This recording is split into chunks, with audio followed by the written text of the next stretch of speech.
Welcome to another episode of The Extra Pass. I'm Adam Ballinger, and we are presented by Chemist Warehouse. Today, ahead of our Grassroots game on Sunday, we've got two homegrown stars and two best friends, Koppens and Campbell Blogg. Fellas, how are you today? Doing great. Yep, doing very well. Now, is best friends just thrown around lightly, or is that true? No, this could be awkward. Awkward yeah, not true. If one guy says one. No, valid. Yeah, no, definitely true. Oh, definitely good. Spend a lot of time together for sure. Yeah, good. You're a 1-2 punch. You always seem to be together. Whenever we have camps and stuff, you guys always come in together. Good to see that you don't hate each other actually behind closed doors. I do. How was practice today?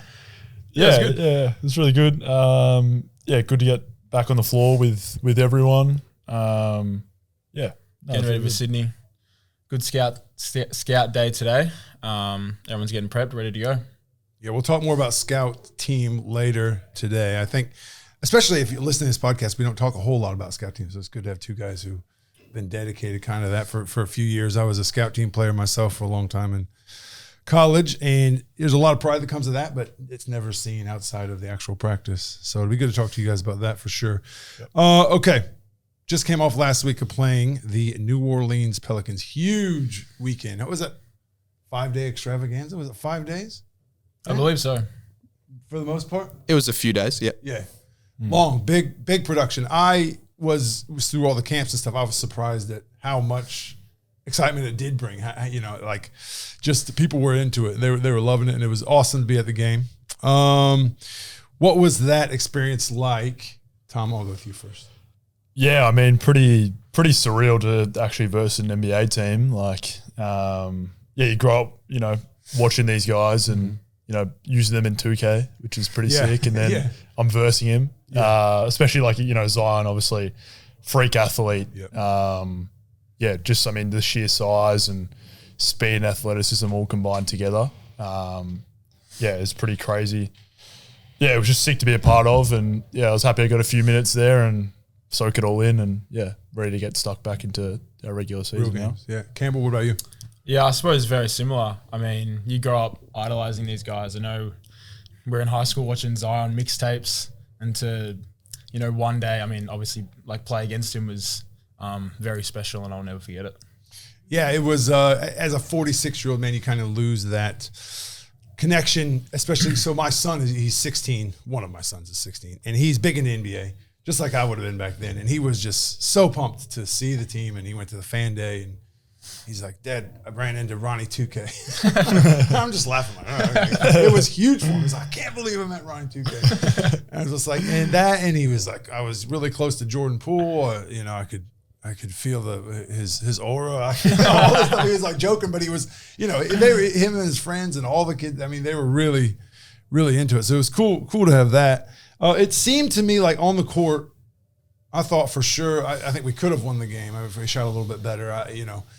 We're not looking back on it much. It was a preseason game. But immediately you could see in the matchups, the biggest difference between NBL, NBA isn't skill. It's not the coaching. It's not how you run the plays. It's looked like the height, the strength, and the athletic ability of almost every position. Was that apparent? Yeah, definitely. I'd say their starting five will have Trey Murphy, Zion, Herb Jones, all guys that are 6'7" plus. Yeah. So, I think that was one thing. They were in the lanes a lot. Obviously, long wingspans. Yeah. Their height definitely played a factor for sure. Yeah, I think it's definitely hard because, a lot of the NBA is one-on-one as well. Yeah. So you're kind of left on an island a little bit, extra space on the court. Yeah, it's pretty crazy. Trey Murphy, for example, he has 6'8" shooting guard, and we have 6'8" centers. So it's just, it's pretty wild. I mean, you can find 6'8" power forwards in the NBA too, but a guy like that, I didn't realize he was that big. And you see him out there and just how long he is and what he's able to do and how easily he can dunk it and stuff is a big deal. Now, it looked to me like we had no problem penetrating against, getting past our defenders and stuff like that. It was just once you beat that first line of defense, the biggest difference is now that second line of defense is kind of all shot blockers. No matter where you're going, what would usually be a bucket in the NBL is now either you pull up for a mid-range shot or you're going into bodies and probably getting your shot blocked because they're just bigger, just longer. They definitely converge very fast when you're driving down the lane. And it was NBA rules. Yeah, it doesn't help too much. You definitely got to shoot the ball well, that's especially if you're going to beat them. But I'm pretty proud of the boys. For how sure. we played. So. I think we were right there in it, and like you said, if we shot the ball better, I think we win that game. 2 games this week. We're moving past the NBA. We're over the NBA. 2 games this week. How's the prep been? What's the team feeling like after coming through 2 weird, or a very weirdly positioned, important preseason game, which sounds weird to say. Now coming off that, going back into it, how are we feeling going into these games after such a strong start to the season? We're feeling really good. Obviously, you have a little bit of a lull coming off, playing an NBA game. Mm-hmm. But no, it was a really good session today as our main competing day, and then we'll get ready for Sydney on Wednesday. Should be interesting. They're a very talented team. I like how we look at the moment, and then obviously you got Cairns on Sunday. So we're in a good spot, and just excited to play. Campbell, question for you. Mm-hmm. Going into these 2 games, since we do have 2 games, I mean, there was one Wednesday and one's Sunday, right? Wednesday, Sunday. Yeah. How much, I mean, I know all coaches say, it's a cliche, never look past the first game. Do we prepare in any way? Are we preparing right now for 2 games, or is just the one game until we play that and it's on to the next? Yeah, it's just the one game right now. Okay. Yeah, so we'll just prep for Sydney. Today was our first look at them on video. Obviously we had the NBA game and it was a quick turnaround, so only a couple of days to prepare for Sydney, and then day after that we'll review that game and then look on to our next game on Sunday. All right. You guys are Gold Squad veterans. Can someone explain to me what the Gold Squad is? So the Gold Squad is the scout team. So we're the 3rd stringers. And our job is to, emulate our opponent as best as we can. But we're in our 3rd year of doing that. So we take some heavy pride in our team. And if you put on the gold jersey, you're a gold member for life. So. Does that get you a card or anything? Well, I've been asking Spurge for some gold shorts for years. It's the 3rd year asking, so I don't think it's going to happen. But you get a little attribute boost when you put on the gold jersey. So we joke, but there is pride in that, especially like we talked about behind those closed doors. Once you get into practice, so when I used to be on, we called it the White Squad at Michigan State. Taking on the starters. You did have a job to do. You had to know. You got to know the other team's plays. You got to try and play like those players. Do you get assignments of you're playing I don't know, Sydney? Or do you have to play like anyone going into? Yeah, for sure. I've had some pretty cool ones. Obviously got to be Zion for the last week, so that and that's a green light. You can basically do anything you want. It's a green light. Yeah. Cooks is a good one as well. I like how he plays. So it's fun. You obviously have a job to do to try and prepare our team as best as we can. But then there's also some opportunities to show what you can do as well. So absolutely. Do you feel I used to feel there's no, so they're always getting yelled at because all the pressure's on them, if they screw up on defense, if they got to do everything perfectly, and you're just kind of you got to run their plays, but you have the green light on, you can take any shot you want. The coaches are kind of score, be creative. It's fine. It's easier to play it that way in a lot of times. I mean, it's not a real game, but you ever get to the point where the starters are looking at you rolling their eyes come on, let's get this practice over with. Maybe miss a couple shots so we can look good out here, anything like that? Yeah, well, I mean, for us, it's the best because we just get to play offense. So. Yeah. No, they are sometimes. You can see them groaning a little bit that they gotta guard us for a few possessions in a row. But as you were saying, they know what's coming, so we've got to make it live and take what the game gives us at the end of the day and just get them prepared for whoever we're playing against. So in 3 years of doing this and the work day in and day out, I mean, how is that? You think there's a ton of improvement, personally, from in 3 years of how you guys play now? Yeah, 100%. I think mostly just with my body. I came in as a pretty skinny young kid, and now I mean, hopefully I look like I put on a little bit more size, but I think you look great. thank you. Just fishing for compliments. You should have wore a cutoff. Nah, but yeah, it's been great to have the coaches. You know, Reese and Barlow have been here the whole time that we've both been here, and then obviously Chancey was here for a couple of years, and he was a big part of my development as well. And it's been good to have Flem in for this season as well. You know, each coach brings a different flavour to you know, our development. So it's great to learn off those guys. TK, anything you can specifically say you're better at now than you were when you started? If you had to say one thing. Let me say, it's his left hand. Is it? You should have seen his left hand when he started. Yeah, I mean, pretty similar. Like I put on, I think I was like 84 kilos when I first joined, and now I'm like 96. So yeah, that's a big thing. And then, yeah, I mean, whenever you can just go against, you know, grown men playing, like that's the most beneficial reps you'll ever get, really. Yeah, so, I feel pretty good at where I'm at right now. You also look good. I didn't want you just to think about that. Appreciate that. You guys look great. All right. Now we got a quick word from our sponsors. Then we're going to come back and learn a little bit more about these guys' grassroots journey. Score yourself a great deal at Chemist Warehouse. Find huge savings on all your favorite brands across vitamins, sports nutrition, fragrances, hair care, and lots more. Shop in-store, online, or click and collect at chemistwarehouse.com.au. And we're back. Our game coming up on Sunday is the Grassroots Game, one that I really enjoy. It's fun to work, see all the kids there and their uniforms and stuff like that. We're playing the Taipans. Okay, we're going to start with you, Tom. Tell us about your start in basketball, how you got to this point now, and that's it. It's like a weird end to that question. Yeah, loaded question. Yeah. Okay. So I initially was playing footy mostly. Like I didn't play basketball until I want to say like 10 or something like that. My older sister played, and they needed a fill-in for their mixed basketball team. So, you know, got discovered at mixed I played in that, and that was my first actual basketball game. And what age was that? Did you already say? I think I was like 10. 10. Maybe a little bit younger. Which sounds young, but is late if you're talking about basketball. Yeah, for sure. Start, yeah. I mean, I'd play at school and stuff, and then, one of my mates, I played domestic after that, and one of my mates played for Melbourne Tigers in the 12-4s. Mm-hmm.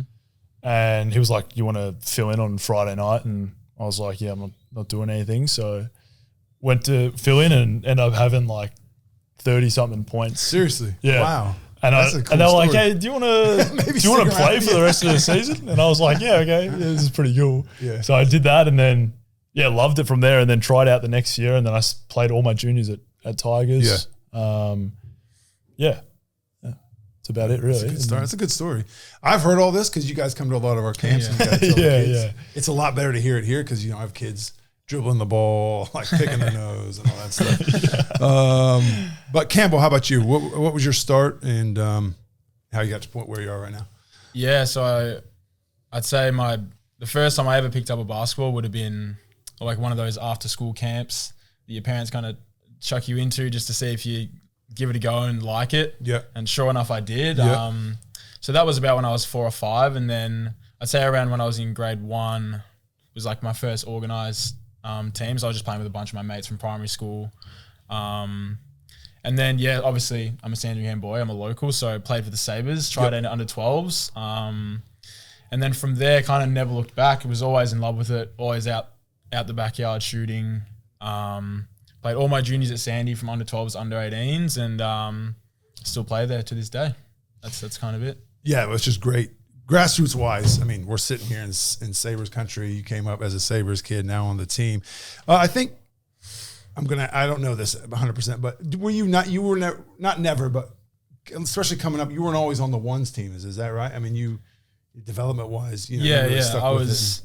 Like through the 14s, 16s age groups, I was never in the ones teams.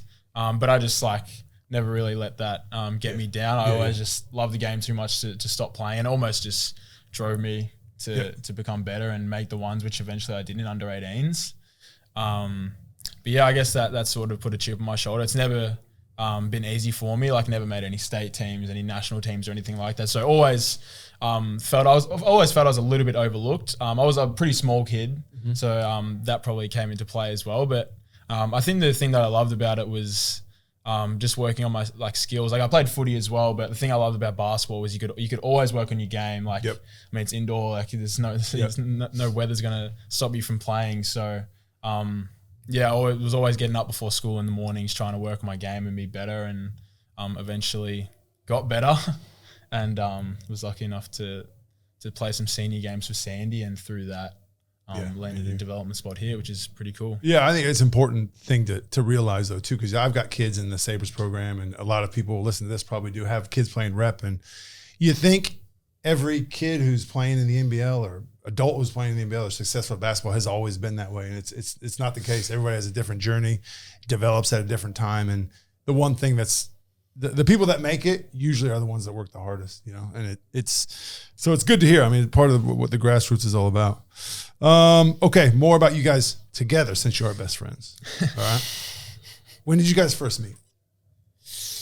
Would have been we played against each other through junior domestic, probably since we were like even in domestic, like probably since like year 3. We didn't know each other then, but we knew who each other were. It was funny. We were like.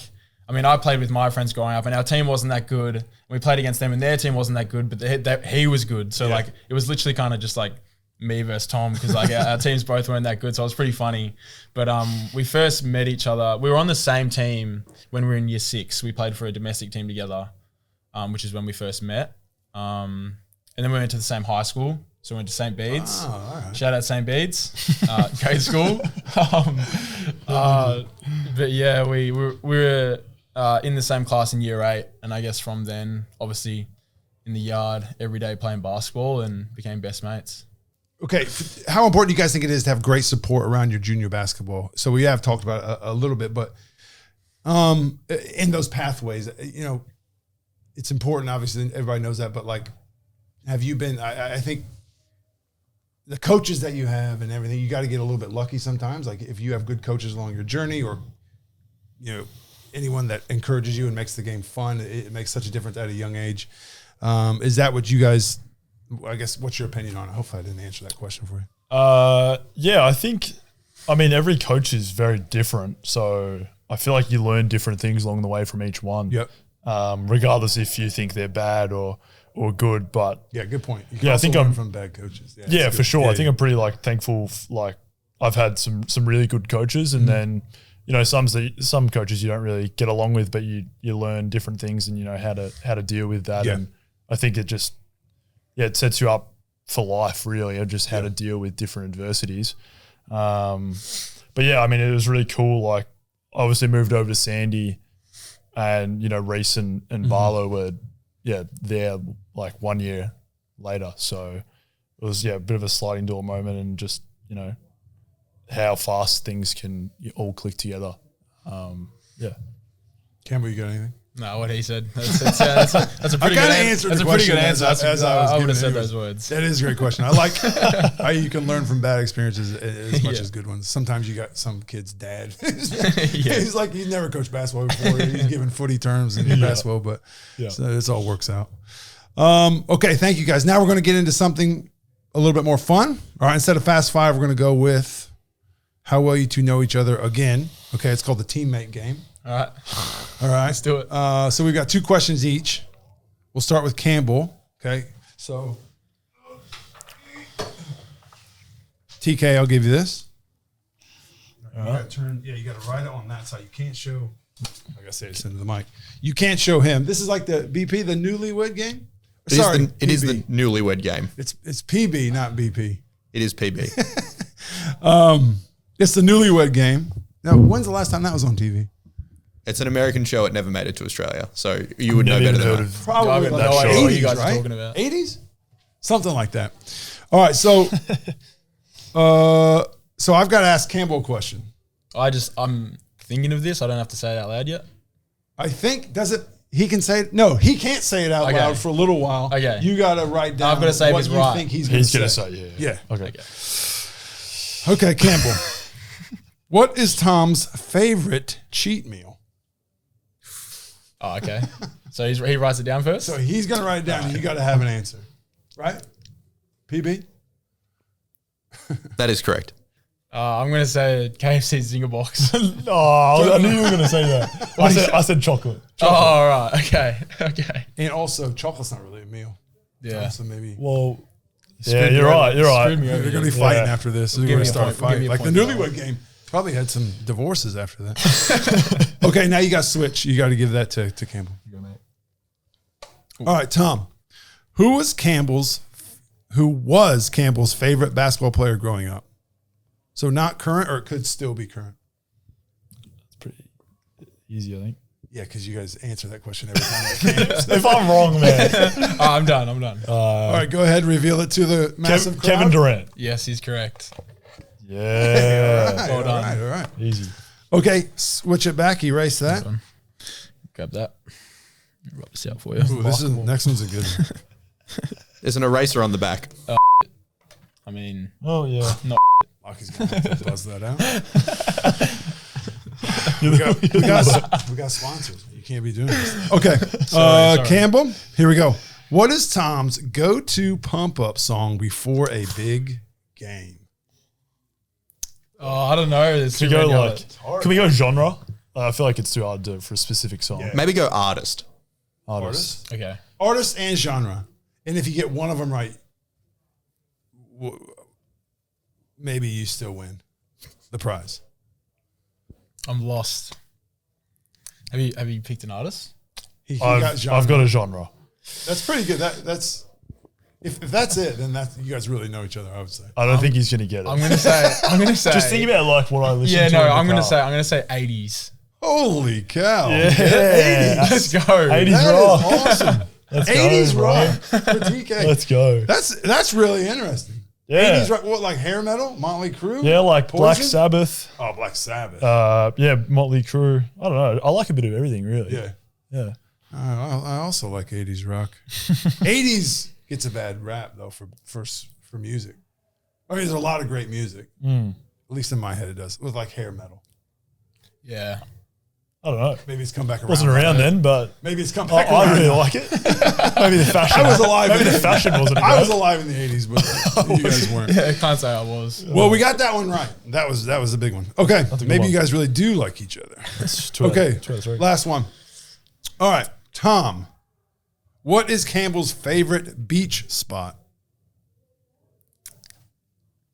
Like in the world? Yeah, come on, man. No. In Melbourne. Go, yeah. In Melbourne. Come on, mate. Yeah. Oh, it's 50-50. Yeah, I got it. Okay. I don't know if you're going to go near me or near you. I'm going to go no tuck. You got it. You got it. No Yeah, talk. nice. No That talk is in great. Aspendale. If you haven't been there. Actually, no, don't go there because it's a quiet beach. Yeah. It's a quiet beach. Delete So, this. yeah. I do not know where that even is. That was fun. PB, great idea. You guys really do know each other. You really are maybe friends. All right. So thank you guys for coming. All right. Thanks to Chemist Warehouse for sponsoring us once again. And we will see you next week.